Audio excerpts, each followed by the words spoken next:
So as you can see, with the plenums and the throttle body out of the way, we have really good access to the heater hoses at the firewall and really good access to removing the coolant bypass hoses that attach underneath the throttle body.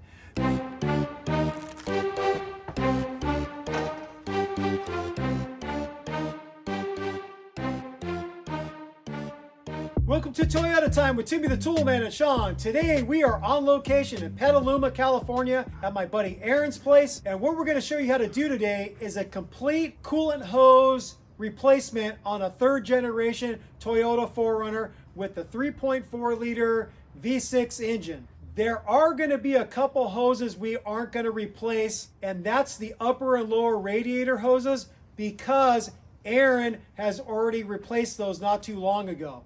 Along with a job like this might be the opportune time to replace the radiator and to replace the thermostat. But again, those are two items that Aaron has already renewed not too long ago, so we're not going to show the replacement of that. We do have in existence several videos that feature radiator replacements. If you click on the link above, you can see the video I did quite a long time ago of replacing an OEM radiator and doing a thermostat replacement, along with the installation of a transmission cooler that was ran in series with a radiator cooler. We have another video showing the installation of a aluminum Champion radiator, and then we also have the installation of a aluminum Koyo radiator that doesn't have the transmission cooler in the bottom of the radiator. So I had to do a bypass of the transmission cooler by using a standalone external cooler, and that job was done on my 98.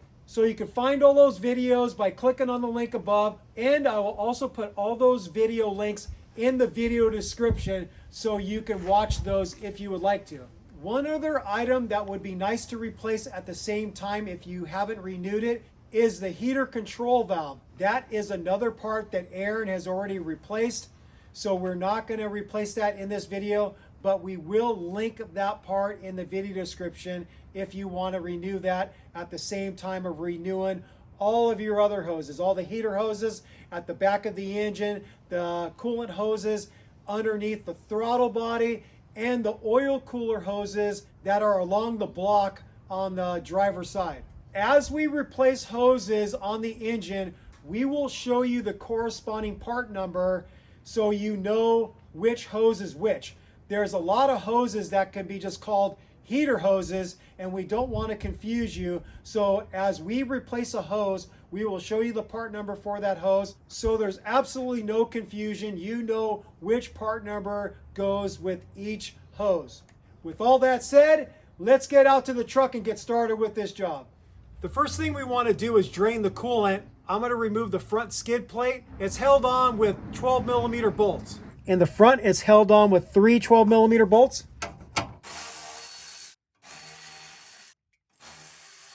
Aaron's got some aftermarket bolts in these positions, so they're 13s.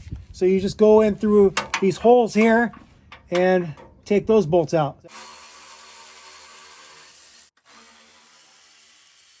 Both of the bolts got stuck on the top of the skid plate, no big deal.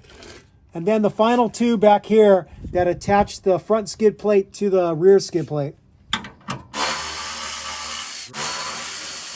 I forgot, I do have to take the rear skid plate out first because it hooks in to the front. Oh, it was already loose.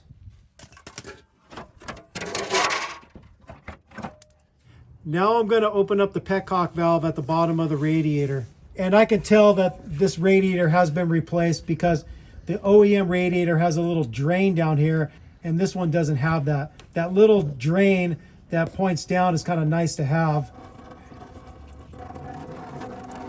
At this rate, it's going to take a long time for it to drain. I'm going to see if I can expedite this. I'm going to bring the container up.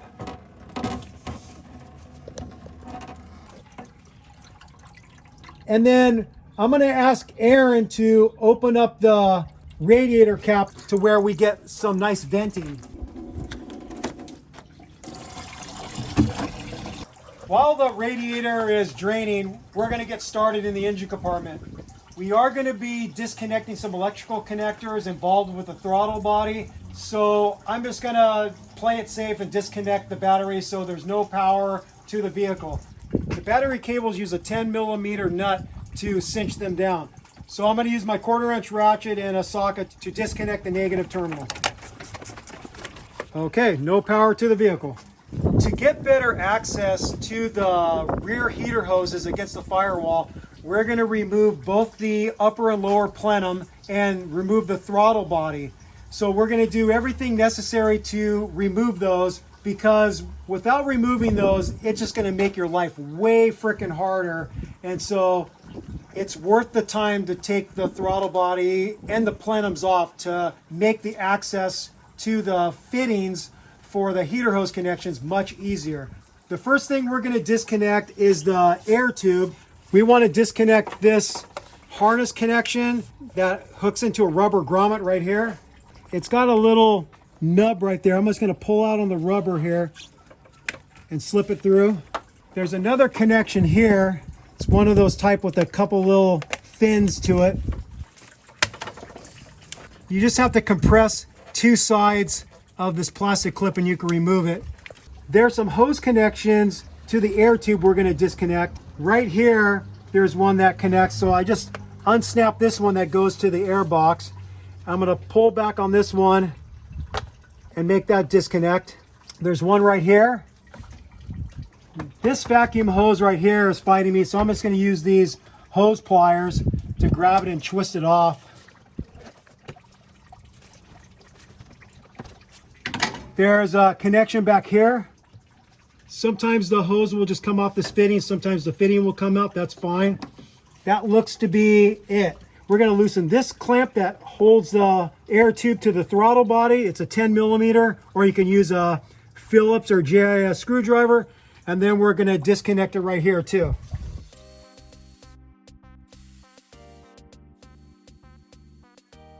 I'm going to pull it off the throttle body first. And then I'm going to pull it off the air box. And the air tube is off. Next, I'm going to disconnect the 3 cables that attach to the throttle body. You have a cruise control cable, you have a transmission kickdown cable, and you have a throttle cable. If you have a newer 3rd Gen 4Runner or a newer 1st Gen Tacoma, you'll have a different throttle body, and all it will have is the throttle cable. You won't have the cruise control cable or the transmission kickdown cable. So just telling you that so you don't get confused if you're working on a 01 or 02 3rd Gen 4Runner, or I can't remember the years for the 1st Gen Tacomas. It's somewhere around 2001 also. So you just loosen the 14mm nuts, you can slide it out of the bracket, and then I'm going to rotate this towards the passenger side and get the little lead end out. Now I'm just going to tuck this out of the way. I'm going to do the same with the transmission kickdown cable. Okay, they're loose. Pull it out of the bracket and then get the lead end out. And then finally the throttle cable.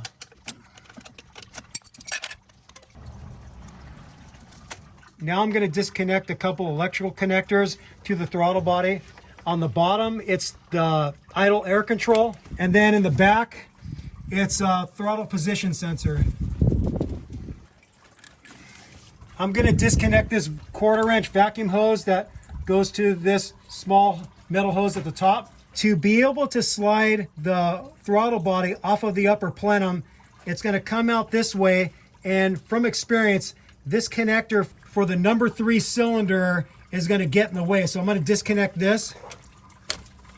The final thing I'm going to disconnect is the air assist hose that connects up to the underside of the throttle body. There's 2 coolant hoses that are attached underneath there, and you can tell the difference between the air assist hose and the coolant hoses. The coolant hoses will actually have constant tension clamps with them, and the air assist hose won't have a clamp. This one on the bottom is the air assist hose. That will stop you from being able to pull the throttle body out further so you can have an easier access to the coolant hose clamps underneath. So now I'm going to take off the two 12mm nuts on the top and the two 12mm bolts down below and remove the throttle body.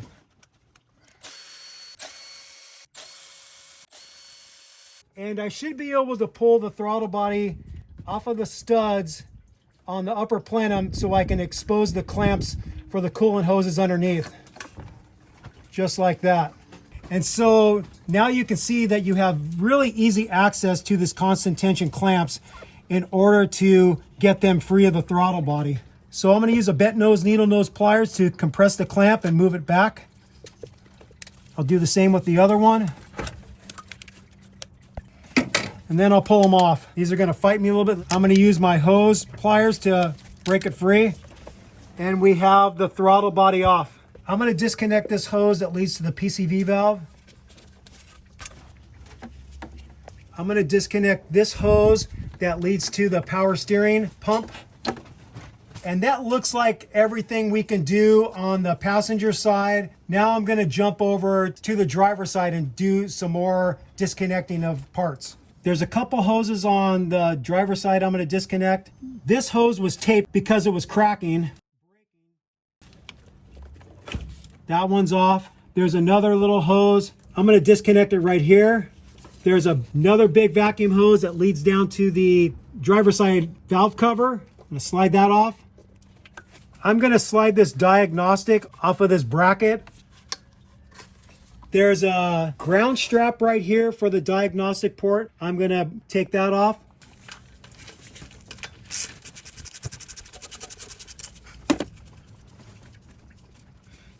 I'm just going to screw that bolt right back in there so we don't have to keep track of it.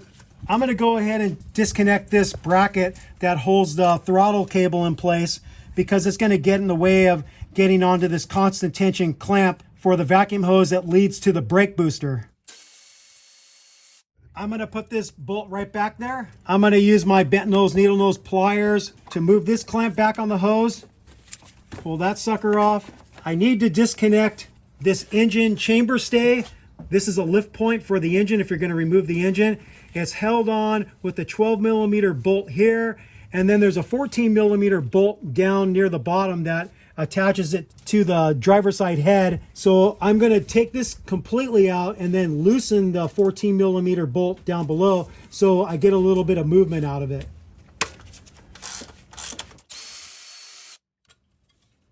The bottom bolt for the engine chamber stay is right down here. It would be impossible for me to show with the camera, but it's right there if you feel for it, and get onto it with a 14mm socket and ratchet and loosen it up. So now you can see that this thing moves a little bit, so it helps us get access to some other bolts here. There's two 10mm bolts that hold this fuel rail to the lower plenum, and I'm gonna take those off next. I'm using my 1/4" ratchet and a deep 10mm socket to break those free. Okay, that one's loose. Get the other one. Okay, they're both loose. I should be able to spin them out with just a socket now. It looks like everything is disconnected that we need to disconnect to get the plenums off. The plenums are held on with a multitude of 12mm bolts and nuts. I'm going to start on the driver's side and work my way around.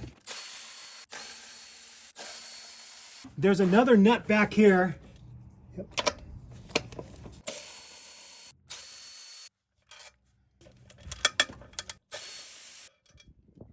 Okay, that should be all the fasteners for the upper plenum. I should be able to remove it.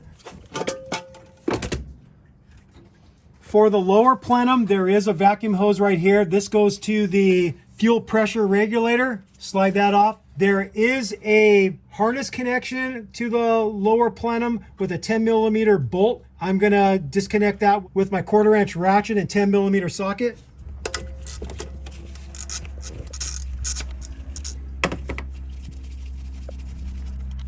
Next, I'm going to disconnect the nuts and bolts that hold the lower plenum to the intake manifold. They are also 12mm. There's a nut in the front here. And with these, there's a higher chance you're going to drop them because they're in a tighter area. So I have a magnet on the ready.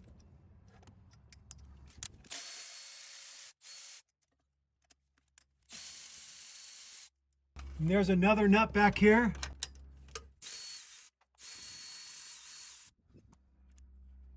Finally, there's a long center bolt right here.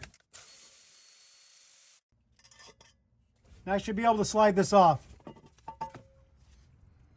Once you get the plenums off, you want to put some tape or some rags over the ports to the intake manifold because you don't want to drop stuff into your engine. So do that before you start messing with these clamps, because you could end up cutting off a little piece of metal and then it could fall into the engine, which would not be exactly great. So as you can see, with the plenums and the throttle body out of the way, we have really good access to the heater hoses at the firewall and really good access to removing the coolant bypass hoses that attach underneath the throttle body. So now we're going to start disconnecting these hoses and replacing them. Because there's a lot going on here, I recommend snapping a couple pictures with your phone so you don't get confused when you're ready to put the new hoses on. So we did that. Now I'm going to start disconnecting some of these hoses. I'm going to tackle one of these ones that leads from a T over to the rear heater lines that go underneath the vehicle. Going to release this constant tension clamp and move it back. I'm going to try to break this free with my hose pliers. There we go. Okay, that one's disconnected. There's this clamp here that holds the hoses together. I'm going to see if I can figure out how to disconnect this. It's kind of a ratcheting style. Just got to pry in the right spot to get it loose. Oop, and that broke. Oh well. You can see right here, it has just like a ratcheting connection. I think this clamp is done for because it already broke. The other side of that hose is attached to one of the rear heater metal lines, and it has one of these funky twist clamps. And with these, I'm just going to cut them off with a pair of dikes. Easier said than done. I thought I can get in here and grab it, but I can't grab it. I'm going to try to untwist this with a little screwdriver, see if I can get a bite on this to cut it off. I'm going to try to get on there with a needle nose. I'm now using a needle nose pliers to get this loose. Man, these clamps are a pain in the butt. Here we go. Oh, there you go.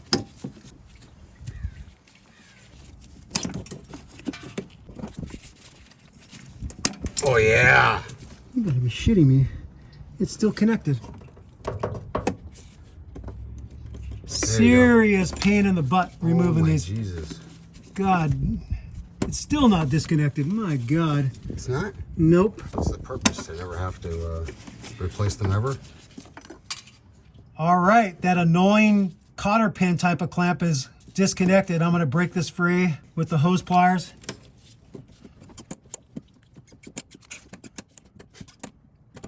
Wow, that was a pain in the butt.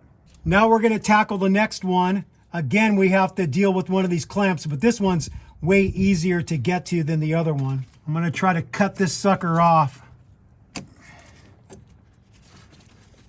Got one piece of it disconnected.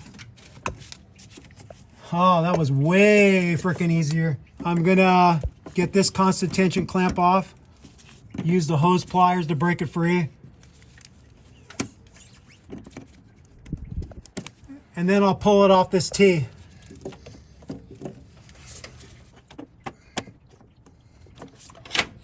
Okay, and there's that hose. We're gonna disconnect this heater hose. Gonna compress the clamp with the straight needle nose pliers. These heater hoses can be really stuck onto the metal heater core lines. And so I'm a little worried about trying to twist these free and potentially breaking the metal connection at the heater core. So I'm just gonna give it a little bit of a relief with the utility blade. Not gonna go very deep. I don't wanna score the metal line. Okay, that's enough. I'm gonna get in here with a pick tool and help break it free a little bit further. There we go. That should have broke it free pretty good. I'm now gonna attack this side because, shut up geese, because I wanna be able to twist the hose a little bit and this is gonna hinder me. So again, I have one of these annoying type of cotter pin clamps I gotta deal with. Are you doing this part out of curiosity instead of cutting it? Well, I'm trying to get it to where I could cut it easier. Freaking Toyota engineer thought this up, should be shot. There we go. I think I could get onto that with a pair of dikes now. There we go. Got that sucker off. I'm gonna use the pick tool and loosen this one up on the fitting. I'm gonna use bigger hose pliers to break free the hose from this fitting. Sucker's on there. There we go. This thing's a little bit rusty. We could probably clean that up with some emery cloth. Now I'll try to get this one broken free. It should come off fairly easily now that I've got the pick tool and cut it a little bit. There we go. Didn't have to use much pressure at all. There's a screw clamp on this side of the heater control valve. That's aftermarket. They're usually an 8mm, and it is. That should slide off. Oh, that hose is not looking that good. No. Okay. You did that when you replaced the heater control valve? Sure thing. Now this one might be a little more difficult. I'm gonna get some longer needle nose pliers for that. Just gonna give it a little twist and see if I can break it free. It ain't happening. I'm gonna give this a little relief cut with the blade, see if it will help. I broke it free with the hose pliers. See if I can pull this sucker off. There we go. Didn't require that much force. This hose that we just disconnected from the heater control valve and from the heater core metal pipe, that part number is this. Aaron also got some OEM constant tension clamps. The clamp that attaches this hose to the heater control valve is this part number. The constant tension clamp that holds this hose to the heater core pipe is this part number. To have an easier time getting the hoses onto the pipes and tees, I bought this stuff called P80 emulsion, and it's for rubber hoses. I'm going to put a little bit of that on the inside of each rubber hose, and this way, once we get it on the fitting, if we have to tweak the orientation of the hose on the fitting or onto the pipe, this will make it a lot easier. I'm just going to finger bang this thing a little bit. Okay, I'm going to slide this onto the pipe first. It might benefit from some slight sanding. I don't know if there's corrosion on there or not. I'm going to take another look at that. This is Tim making sure everything is thorough. The pipe is cleaned up. I'm going to slide it onto the heater core pipe first. Bury that sucker. Then onto the heater control valve. We'll get this clamp in place with the long needle nose pliers. And then this one, you just pull off the doohickey here, and then it locks in place. There we go. That's the first hose we replaced. The reason why we didn't do the smaller rear heater hoses first is because they would be getting in our way. But since this one was at the back, this was the opportune time to replace it so we don't have to keep track of the hose and the correct part number. So now I'm going to disconnect this one from the heater control valve. Actually, I can't go back far enough because of this. I'm going to cut this stupid cotter pin clamp off first. Here's another technique that I wanted to show to unravel these cotter pin hose clamps. You just get in there with a small screwdriver and you just go counterclockwise with it, and you can get it backed off pretty good. So that's another technique you could use other than using the needle nose pliers to turn it. I've got both of those cotter pin clamps off. I'm gonna disconnect the T from this short hose, or maybe it's gonna come off this other side first.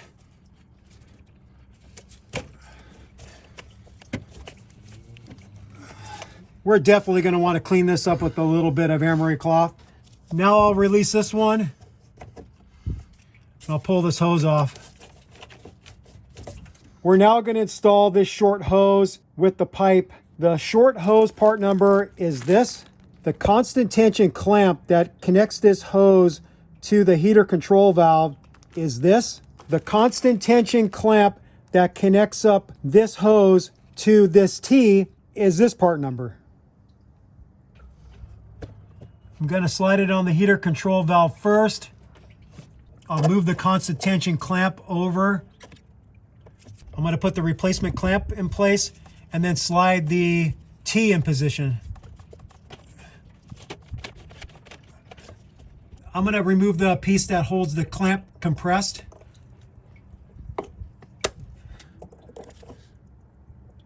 I changed my mind. I'm not going to put this on just yet because I need to get a straight shot with my long needle nose pliers to get to the clamps for these bottom pipes.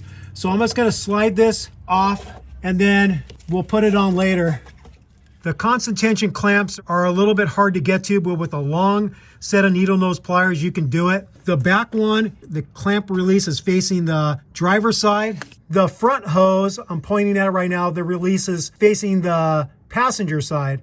Heater control valve is maybe a little in the way of the cable. I've got that constant tension clamp moved up the hose, and then I'll get my hose pliers on there and hopefully be able to break it free.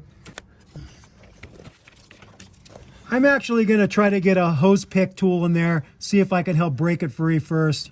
I'm deciding to disconnect this heater control cable to make enough room to where I could work better. So just a little clip there. I'm just going to slide that out of the way. I use this hose pick tool to get in between the fitting and the hose. Now I'm using a much bigger pick tool, hoping I can break that thing free. It's a little bit hard access. And you get the idea. I'm going to work at this for a while. I think I'm getting it. I have a grip on it with my hose pliers and I'm working it off the fitting.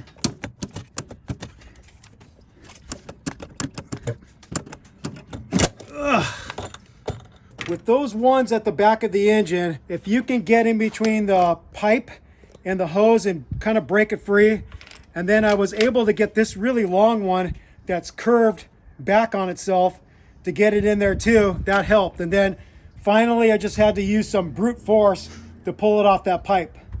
We're not going to replace this one right now, this back hose, because what we want to do is get this one out first. Then we'll get this one in position in the back so it's easier to get in there with the needle nose pliers, and then we'll get this one in.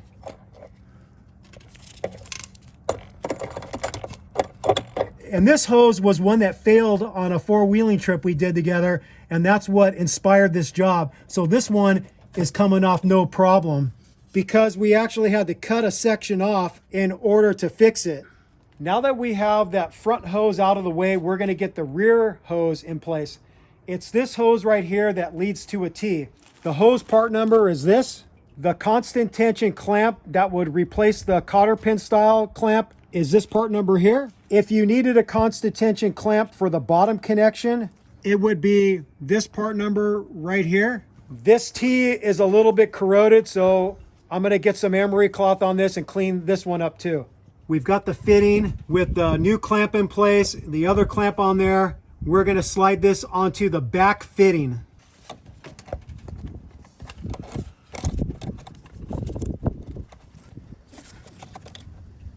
I'm going to lubricate that a little better. Let's get a video of you lubricating. A little lubrication sensation can't hurt. There we go. You just want the hose a little bit lubricated, so in case you have to change the direction it's facing, you can do it easier with a little bit of lubrication on there. I think it turned a little bit this way, huh? If we have to make an adjustment, we will. I'm just going to get this constant tension clamp down on that fitting.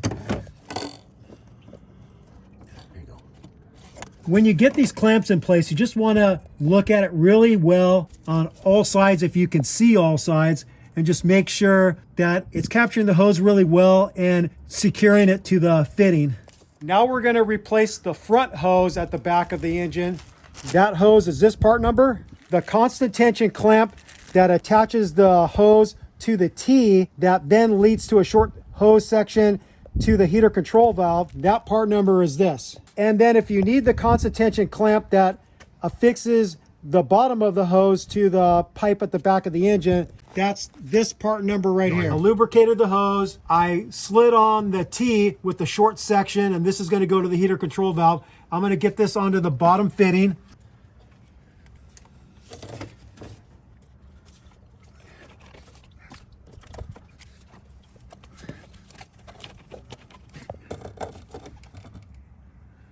That's looking good.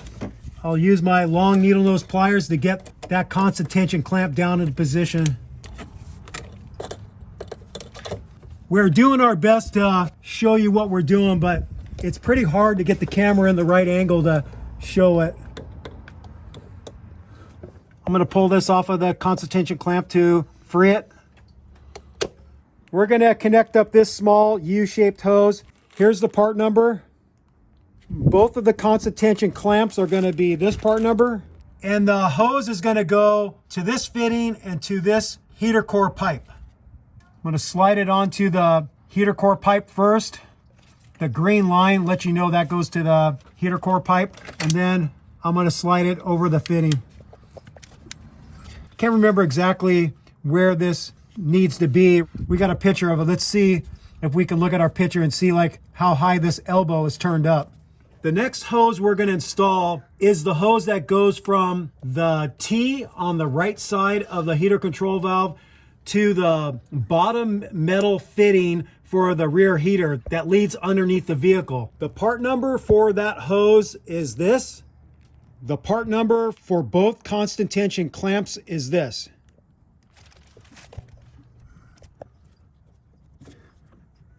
And then I'm going to get the clamps in place.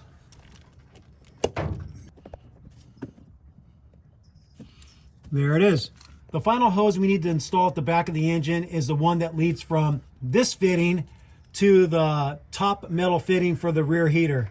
This is the part number, and that's the part number for the clamp. One thing to note is the one that we took off had a certain form to it, and then the replacement one is just a straight hose. So maybe that's how it came originally, and the bends that we see in it just happened over time as the rubber hose hardened. We're not 100% sure, but that's our best guess, unless the part number we got is wrong. But it is the correct diameter. It's just not formed like this one. From that hose that we got from Toyota, we ended up cutting off about 2 inches because it was longer than that hose that looks pre-formed.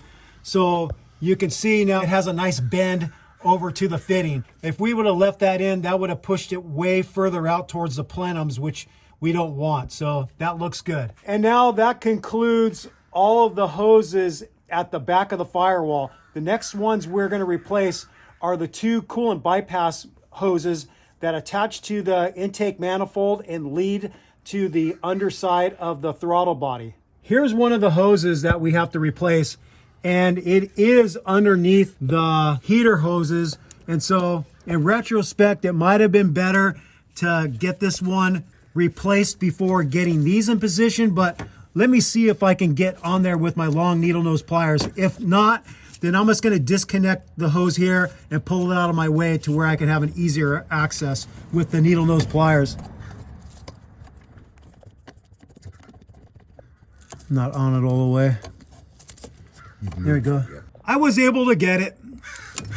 I'm going to use a 90-degree pick tool to get in between the hose and the fitting to help break it free.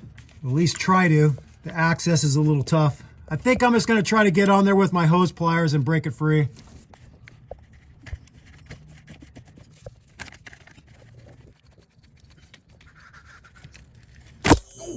KO.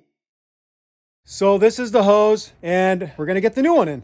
The part number for that hose is this. If you need to replace the constant tension clamps, this is the part number for both of them. Okay, I need to slide that back on there. I lubricated the hose and fitting. That stuff I'm using to lubricate them is really helpful, because if you don't have anything like that, you're going to struggle to get the hose on, and then if you have to make any manipulation of the hose, once you slide it on, it's not going to want to readily move for you. So highly recommend buying that lubricant that I showed earlier.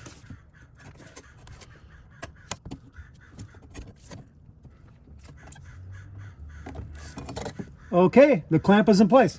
Now we're going to replace this coolant bypass hose. This is the other hose that attaches underneath the throttle body. Again, I'm going to use my long needle nose pliers to get down there and get the clamp loose. Okay, got the clamp up. Let's see if I can twist this one free. Yeah, I'm going to have to use my hose pliers again. The fuel rail is in the way a little bit. Let me see if I could get in it from this access. It's going to be a difficult one. Since I'm having a little bit of a hard time getting the hose pliers on there, I was able to get a 90-degree pick tool in between the hose and the fitting, and hopefully now it's going to pull off no problem.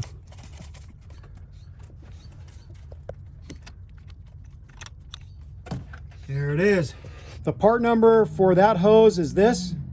The clamp part number is that. This is another situation where this looks like, I guess you can call it kind of a bulk hose kind of situation. It's the correct diameter for the size of the fittings, but it's longer than it needs to be.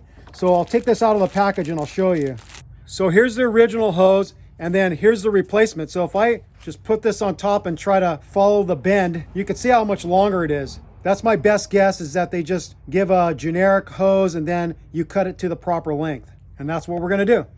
All right, we've got this hose in place, and that concludes the coolant hoses on the top of the engine and the back of the engine. Next, we're gonna go underneath the truck and we're gonna replace the two rubber hoses that lead from the metal hard lines to a couple other metal hard lines for the rear heater. So we'll go underneath the truck and show you those. We're underneath the truck on the passenger side. You can see the catalytic converter right here, and then just a little bit behind it, there's this cover, and that cover has the two hoses underneath it. So we're gonna remove this cover and then have easier access to those hoses. One is shorter than the other, so it's pretty easy to identify which one is which. I'm gonna zip off this 10mm nut first. Oh, if it broke that clamp, we'll probably have to zip tie it. I didn't realize it would be that tight.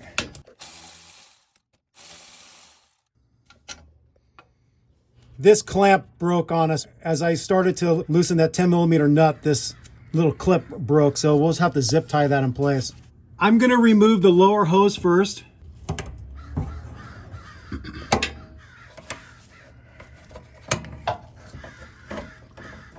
Shut up, pros. I'm gonna use a 90-degree pick tool again to help break free the hose from the fitting. Okay, that one's got some separation. Now I'm using my hose pliers to break it free. Okay, it's broken free. I don't know if the coolant's gonna come out of here or not. Yep. Oh. The top hose is shorter than the bottom hose. The short hose part number is this. The longer hose part number is that. And if you need the clamps, that's the part number. With these two hoses, one side of the hose is bigger than the other. That's the big side, and that's the smaller side. And that's because one metal pipe is bigger than the other. So you have to remember that. So the bigger fittings are the ones that lead to the rear heater. The smaller lines are the lines that run from the engine compartment towards the rear. All right, we have the two rear heater hoses replaced. Now we just have to get the protective cover back on. Okay, it's back on. We just have to cinch that up. And then because we broke that clip, we're gonna put a zip tie on here so it stays in place. Aaron and I are going to do a coolant flush on his truck because he's currently using a green coolant and he wants to transition it back to what it should be, the Toyota red. And to help get more coolant out of the system, we're going to crack the block drain. You access the block drain through the passenger side front wheel well. So if you go right underneath the upper control arm through that pocket of the mud flap and you look straight back towards the block, you'll see a 14mm bolt that's all by itself. It's not affixing anything to the block, and that is the block drain.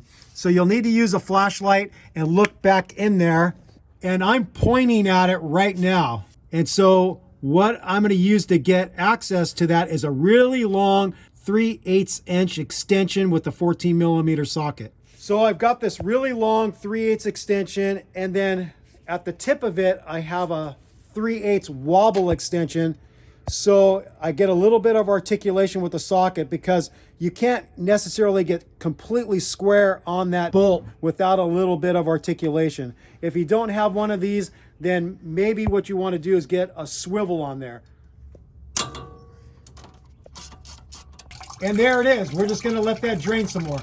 The last two hoses are going to be the most labor intensive hoses to remove. Those are the oil cooler hoses. They run along the driver's side of the block, and the best access to getting those off is through the driver's side wheel well. So we're going to jack up the front end, take that driver's side front wheel off so we can get access through the wheel well. The other thing we have to do is we want to disconnect the alternator, because one of those coolant hoses runs from the oil cooler to the side of the water pump, and the alternator is going to be right in the way of getting that disconnect at the water pump to be able to get the clamp off and the old hose off and the new hose on. So before we jack up the truck, we're going to disconnect the alternator from its bracket and just lay it in the engine compartment, and then we'll jack up the truck and get the wheel off. The first thing I'm going to do to get the alternator off is I want to take tension off the belt so I can slip it off the pulley. The lock nut for the adjuster is right there. It's a 12 millimeter nut. The next thing I'm going to loosen is the 14 millimeter pivot bolt right here. You want to loosen that so when you turn the adjuster on the driver's side of the alternator, then the belt will detension. And right now I'm just going to loosen it. You don't have to go all the way out with it. The adjuster bolt is right here. It's a 14 millimeter. I'm going to loosen that with my flex head ratcheting box end wrench. And you get the idea. I'm going to loosen this until I can slip the belt off. Once you get this adjuster bolt loose enough, you can slip it off of the adjuster bracket. There's a slot. The open side of the slot faces upward, so you can just slide the bolt out of the slot, and then you can remove this 12 millimeter nut and slide this whole adjuster bolt assembly out of the bracket. Now we should be able to get the belt off.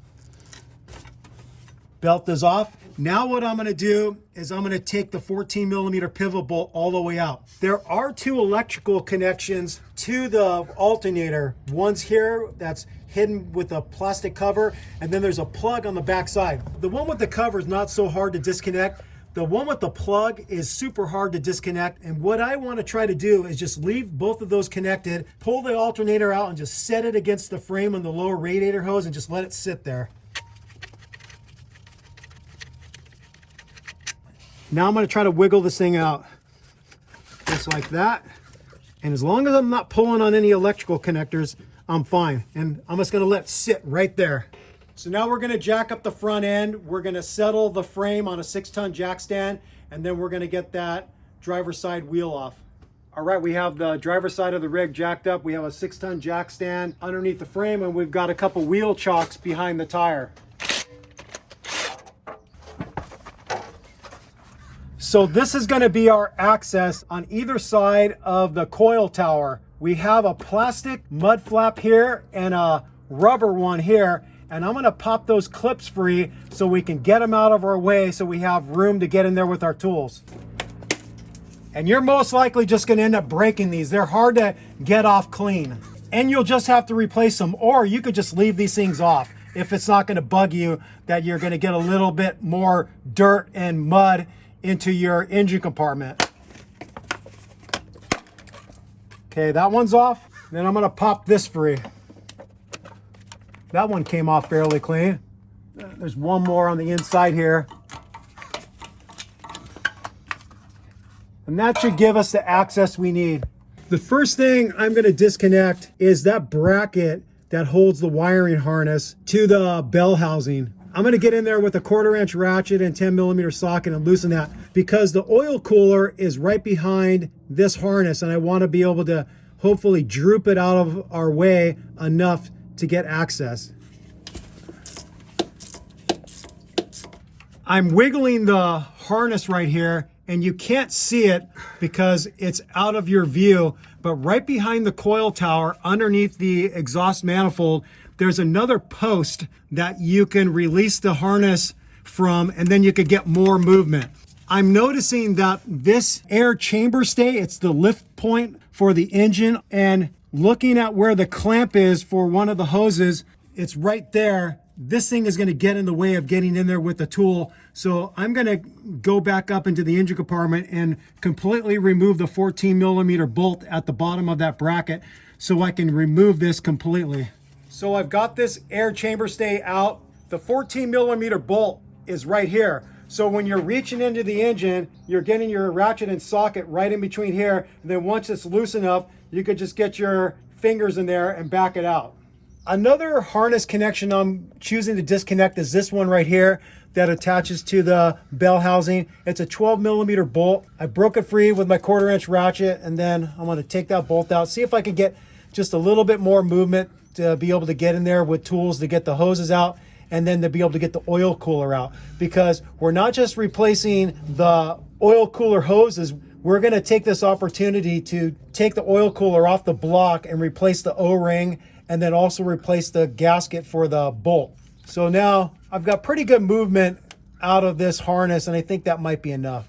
The first clamp I'm going to attack is the longer oil cooler hose that attaches to a nipple on the back side of the cooler. I'm going to get in there with my bent nose needle nose pliers and hopefully be able to get it compressed. Okay, I got it. I'm going to move it up the hose and off the fitting. It's pretty tight in here. That's what she said. Okay, it's off the fitting, and then now I'm going to work at trying to break that free of the oil cooler. To help break free the hose from the oil cooler pipe, I started up with this little 90-degree pick tool, and then I graduated up to a bigger one, and I've got it pretty loose. I think that's loose enough. I'll be able to pull it off the pipe, and coolant's going everywhere. Okay, so that's off. The other area it connects is at the water pump, and we'll get that next. I'm going to access that clamp from up above using a straight needle nose pliers.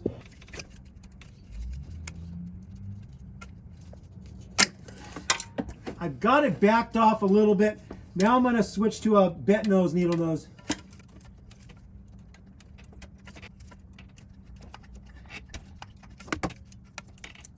Okay, that's off the fitting. Let me see if I could pull it free with my hand. So here's the hose, and it goes in this orientation. This side goes towards the water pump, and then you have this protective cover because it goes right near the exhaust manifold, and then this side connects up to the oil cooler. Now that we have this one out of the way, we have better access to getting the smaller U-shaped one out. In the upcoming footage, you're going to notice that we aren't showing the usual detail we provide in our videos, and that's because there really was no ability to get the camera in there while I was working in there with all my pliers to get the hoses off and the new hoses on. I do provide a verbal description of what I did, and I hope that's enough for you to be successful, but I just wanted to let you know that's the reason why we didn't show the usual detail, because we just couldn't get the camera in there while I was working to get those hoses off because the access is super, super tight. The other oil cooler hose is right there in the center of the frame. I got that clamp loose on the back end, and the release mechanism for the constant tension clamp was facing upward. I first got in there with a short set of straight needle nose pliers. I was able to twist the release mechanism towards the rear, and then I got in with my 90-degree needle nose pliers and then was able to move it back on the hose. So I should be able to get that off the fitting. The other one is going to be a little bit more interesting to get at because it's kind of buried back there. So I'm going to do my best to get that one loose, and then I'll let you know how I got it. I was able to get a 90-degree pick tool in between the hose and the fitting, broke it free a little bit, and then I grabbed onto the hose with my hose pliers and pulled back and twisted, and I finally was able to break it free. So now I'm going to be able to pull that side of the hose off the fitting. With this short set of needle nose pliers, I'm able to get onto that other clamp, and I'll show you my access. I'm gonna reach around the front with my left hand and get it on one handle of the tool, and then reach around and get my other hand on the tool, and then I can compress it and move it back. Pretty hard to get in here. When I first got onto that front constant tension clamp, I had the bent nose needle nose pliers in this orientation with the tips facing the block, and I was able to compress it and then pull back a little bit and get a little bit of movement towards the driver's side down the hose. Once I got a little bit of movement, I switched the orientation and then compressed it. And this is a little bit nicer because you want to pull this way and the spine of the needle nose pliers is helping you. And then I was able to slowly work it and then use my left hand reaching around the front, a little reach around action. And I was finally able to slide it free. So all I can say is just be ready for a little bit of a battle, but I think this is the best tool for the job, and I showed you how I was able to access it. Now I have to break it free of that fitting that goes into the block and slide that hose off. I finally got this hose off. The way I was able to get this one off after I was able to back off the constant tension clamp is I first tried with a pick tool, and I was able to get it in between the fitting and the hose, but it wasn't enough. I couldn't pull it back. So what I did is I came in with my utility blade and I made a relief cut on it, and then I was finally able to pull the hose off of that front fitting. The next thing we're going to do is we're going to remove the oil cooler from the block. It's held on with a 24mm bolt. I'm going to try to break free that 24mm oil cooler bolt with my long 1/2" ratchet. I couldn't get it with my 1/2" ratchet. I'm getting a little more mechanical advantage with the 2-foot breaker bar. There it goes. I broke it free. Now I'll switch back to the ratchet. You're going to want to get a drain pan under the area of the oil cooler because as you loosen that bolt, engine oil is going to come out.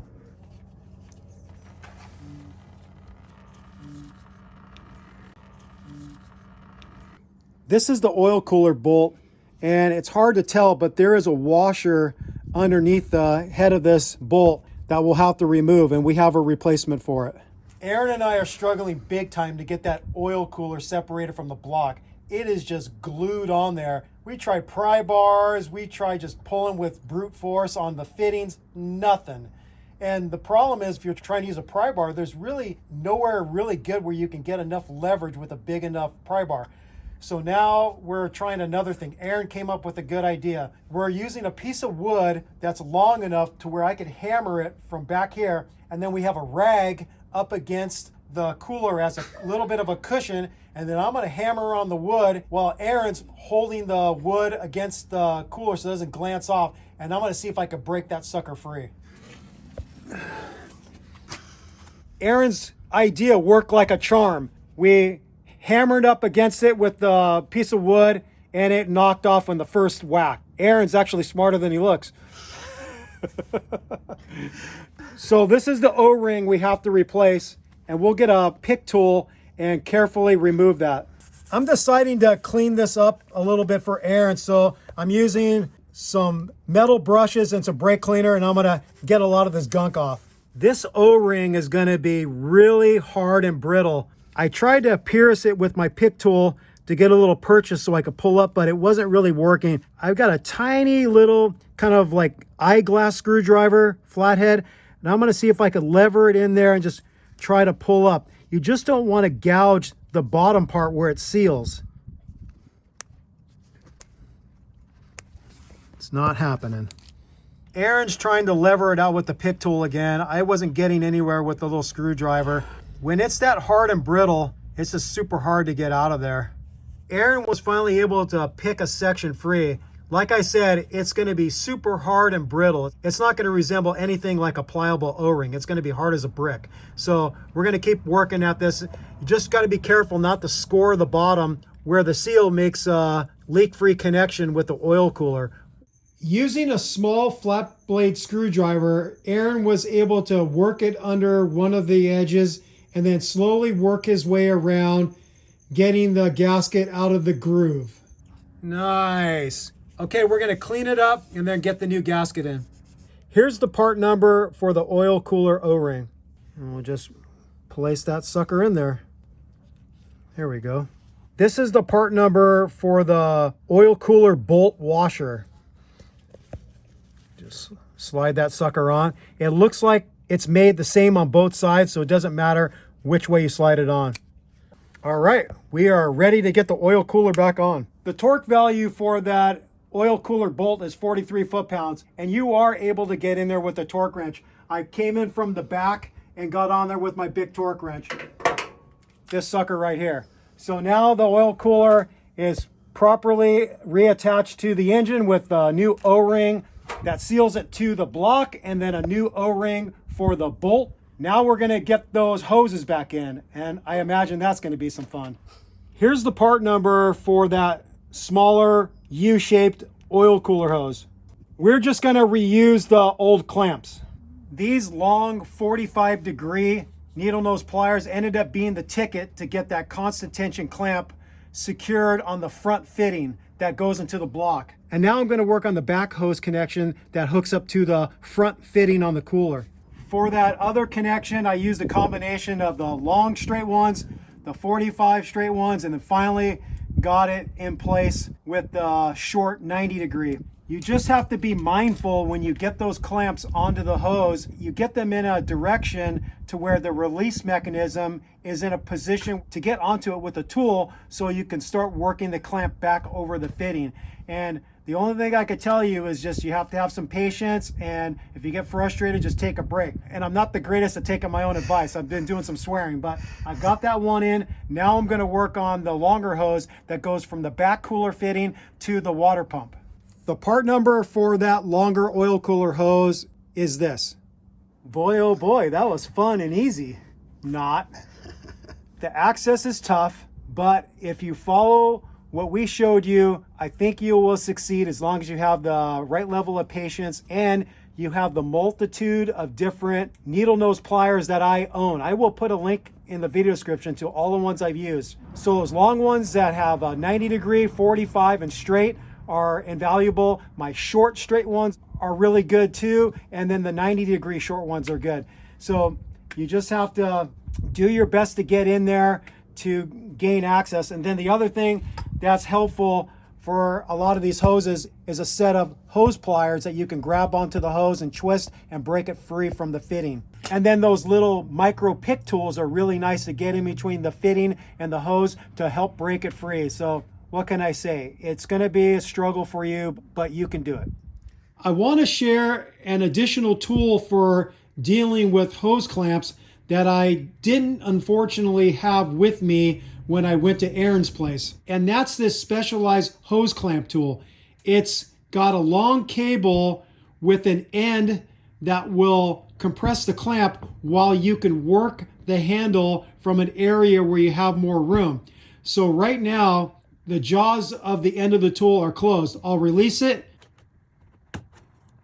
And then now this is fully open. So you could get it onto some pretty big clamps. So you get the hooks here of the tool onto the release mechanism of the clamp, and then you squeeze and capture it, and the handle of the tool locks in place with this lock, and it keeps the hose clamp compressed while you can get in there with your hands or other tools to start working the clamp down the hose and off the fitting. So I do think this tool could have helped me in regards to getting those oil cooler hoses off and back on, but I'm not 100% sure because with the length of this tool and depending on the orientation of the clamp, I might not have been able to get this in there because of the tight access. But I wanted to share this tool with you. I will link this in the video description also so you can get it if you'd like to. So now we're going to get those wiring harnesses reconnected where we disconnected them for easier access. And Aaron's going to have to come up with some new clips for those mud guard things if he wants to put them back in because we broke a few of them. We got the driver front wheel back on, we lowered the truck to the ground, and we torqued the lug nuts to 85 foot-pounds. Now we have to go back into the engine compartment and put it back together. I already installed the alternator. The pivot bolt, which is the top bolt that secures the alternator to the bracket, you torque that to 38 foot-pounds. The lock nut for the adjuster, According to the factory service manual, it says 25 foot-pounds. I seem to think now, because some people have reported they end up stripping that thing out, that's got to be a misprint.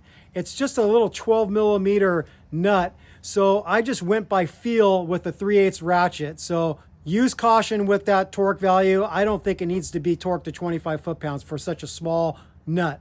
Now we're going to reverse our procedure, and we're going to start off by getting the lower plenum onto the engine.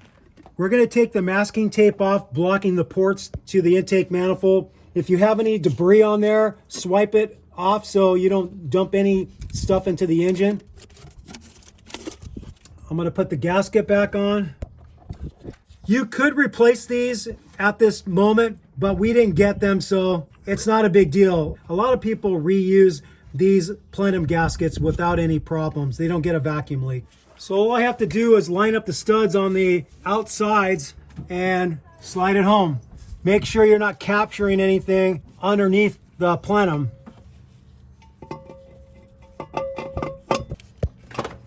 I'm going to get the long bolt in first in the center, and then I'll get the other one started.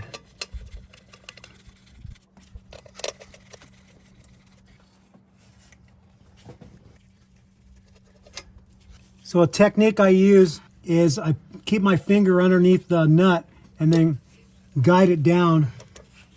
If it was a really tight area, you can do it with some tape in the socket so it kind of holds it in place. Or you could even get it in place with a telescoping magnet. Okay, they're all started. The torque value for these lower plenum bolts and nuts is 13 foot-pounds or 156 inch-pounds. I'm just going to slowly tighten them up.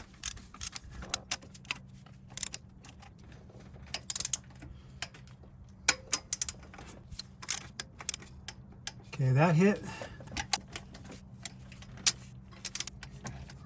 Okay, they're all torqued 13 foot-pounds or 156 inch-pounds. There's a couple things I'm going to connect to the back of the lower plenum. One is this vacuum hose that leads to the fuel pressure regulator. There's a harness connection right here for the engine harness, and that's held to the lower plenum with a 10 millimeter bolt. Next, I'm going to reattach the fuel rail to the lower plenum with the two 10 millimeter bolts. I'm going to reconnect the vacuum hose for the brake booster. Next, we're going to get the upper plenum on top of the lower plenum. We've got the upper plenum set on top. Now we're going to grab the bolts and nuts and affix it to the lower plenum. We have the long bolts that go on the front. And then we have two bolts and two nuts on the driver's side.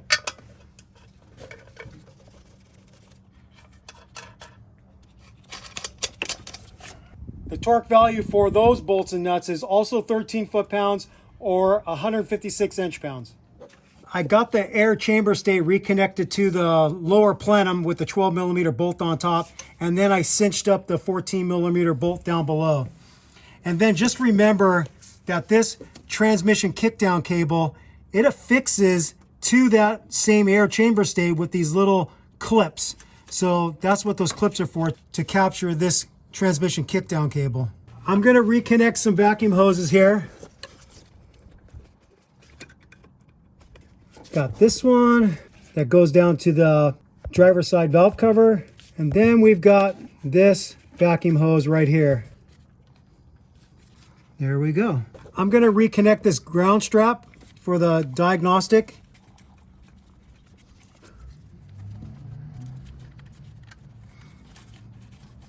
I'll cinch it up with the 10 millimeter bolt. I'm going to reconnect the diagnostic port to the clip right here. Is there anything else on this side we have to connect? Okay, so we got this throttle cable we could bring around. We have this bracket that we took off. I'm going to reconnect that. I'm going to reconnect the throttle cable to the bracket I just installed. Get this clip reinstalled. I'm pretty sure that's everything on this driver's side of the engine. I'm going to jump over to the passenger side now. We're going to get that throttle body back in. Okay, I'm going to put the throttle body right on top of the coil packs and passenger valve cover, and I'm going to slide the coolant hoses in place. Then I'll get the clamps in place.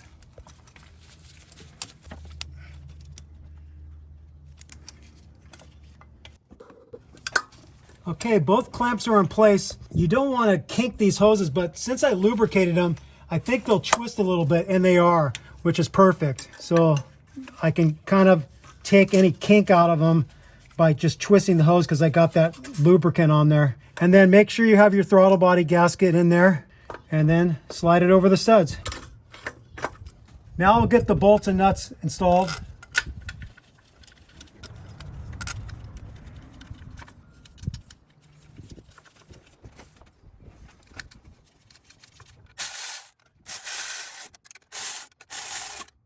The torque value for these throttle body bolts and nuts is also 13 foot-pounds or 156 inch-pounds. I'm going to reconnect this vacuum hose.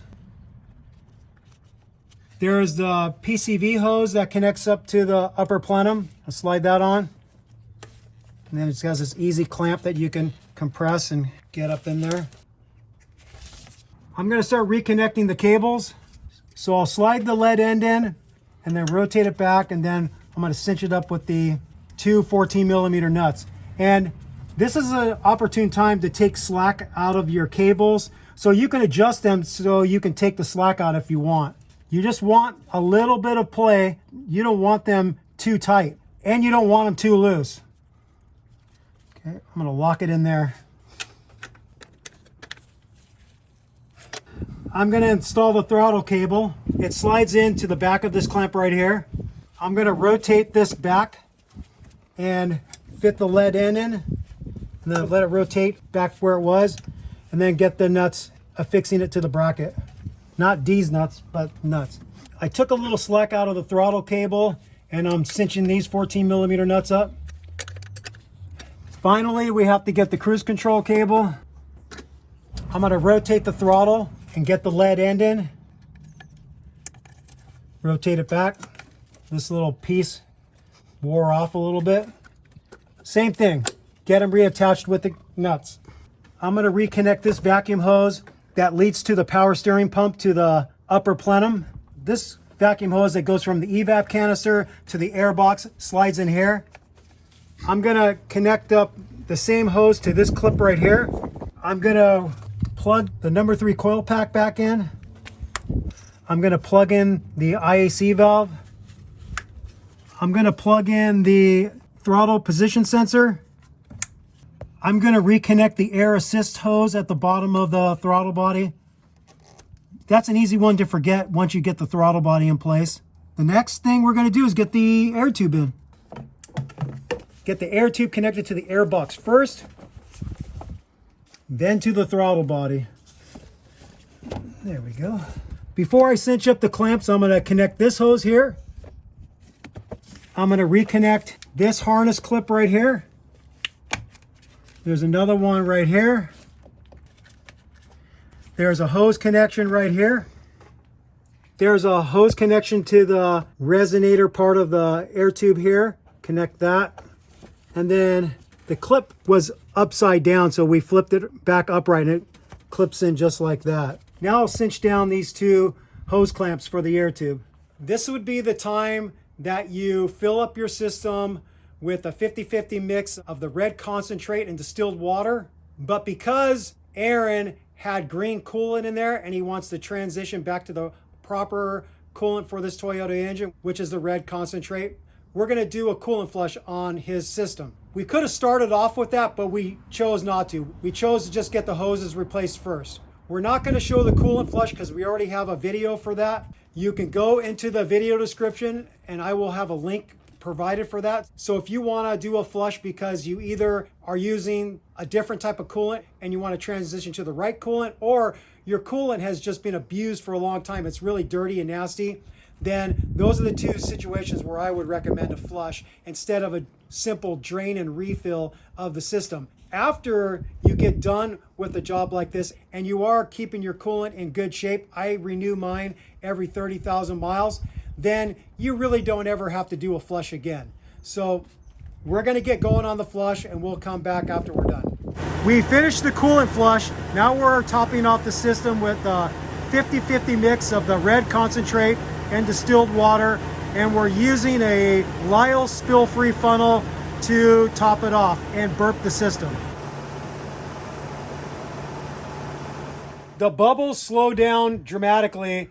Most of the air is out of the system. The way this funnel is spill-free is you squeeze the upper radiator hose, pushing a little bit of coolant into the funnel, and then this way when you take it off, the level will be below the neck, and then you won't spill anything. So I'm going to squeeze it. You're going to see some bubbles come up. And then I put the stopper in there. And then what we're going to do is transfer over what's in here into the reservoir. And the reservoir isn't fully topped off, so we're going to top it off to the full mark with the 50-50 mix and call it good. After you get done burping the system, there's always going to be more air that works its way out. So even though you topped off the reservoir to the full mark, you'll notice in the next couple days that it's going to drop a little bit. So just grab a little 50-50 mix and top it off. After you've topped it off once, maybe twice, it's going to then stay steady, provided you don't have some type of leak or you don't have a blown head gasket or a cracked head and you're consuming coolant through the cylinders. All right, we are all done with this job. You just saw us replace almost every single coolant hose on a 3.4 liter engine, which came in 3rd gen 4Runners, 1st gen Tacomas, and T100s.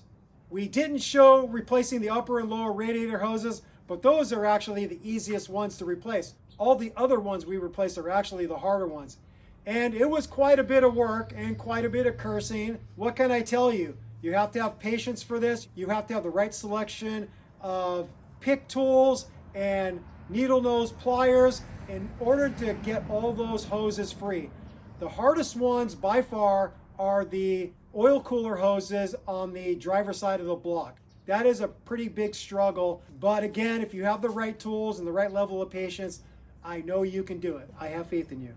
Timmy has faith. With all that said, we thank you for watching Toy at a Time with Timmy the Tool Man and Sean and special guest Aaron.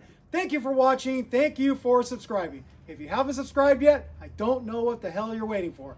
Click on that subscribe button and also click on that notification bell if you'd like to be notified when we put up new content on our channel, which we are always putting up very helpful and sick mods kind of content. So don't miss out.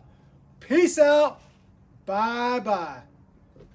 I don't care. Okay, that's it.